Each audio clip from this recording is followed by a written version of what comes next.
যুবক রুটি বিক্রেতা, সে রুটি বিক্রি করে, চুলার মধ্যে রুটি সেকে, সে যে সালাম দিল আসসালামু আলাইকুম, যুবক বলে ওয়ালাইকুম আসসালাম। আহমদ ইবনে হাম্বল বলে, যুবক আমার যাওয়ার জায়গা নেই, সফরে বেরিয়েছি, খুব শীতে কষ্ট পাচ্ছি, রাতে যদি তোমার এই চুলা থেকে একটু আগুন পোহাই কোনো সমস্যা? যুবক বলে, না না সমস্যা না, আহলান ওয়া সাহলান, খোশ আমদেদ, আসেন আসেন, আপনি আগুন পোহাইলে আমার সমস্যা কি? সুবহানাল্লাহ পড়েন।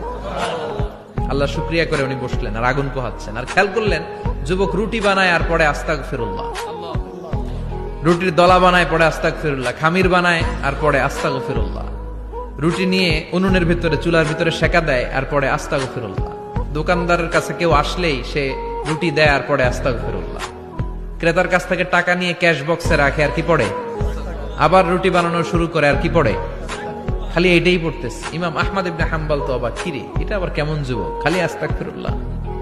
উনি প্রশ্ন করলেন, যুবক ঘটনা কি? আসার পর থেকেই তোমার দেখতেছি তুমি রুটি বানাও, রুটি বিক্রি করো আর পড়ো আস্তাগফিরুল্লাহ, মালাকা ইয়া শাবাব।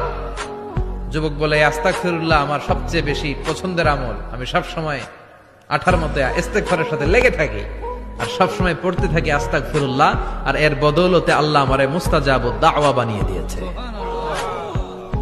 আহমদ ইবনে হাম্বল তো অবাক, আনতা মুস্তাজাবুদ দাওয়া, তুমি মুস্তাজাবুদ দাওয়া, রুটিওয়ালা। আমি এত বছর হাদিস পড়াই, আমিও তো মুস্তাজাবুদ দাওয়া না, আর তুমি রুটি বেচো বাজারে, তুমি মুস্তাজাবুদ দাওয়া, তুমি দোয়া করলে সব কবুল হয়ে যায়।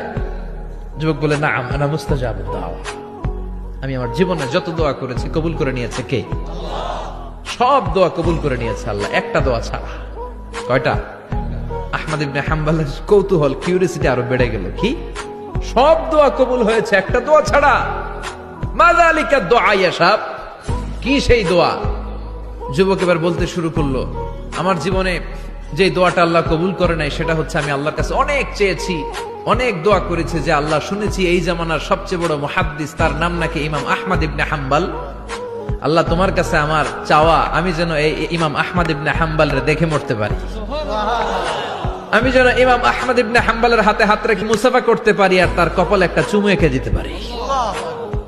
আহমদ ইবনে হাম্বল আবেগপ্রবণ হয়ে গেলেন, চোখের পানি ছেড়ে দিলেন, বললেন, যুবক তোমার এই দোয়াটাও কবুল হয়ে গিয়েছে।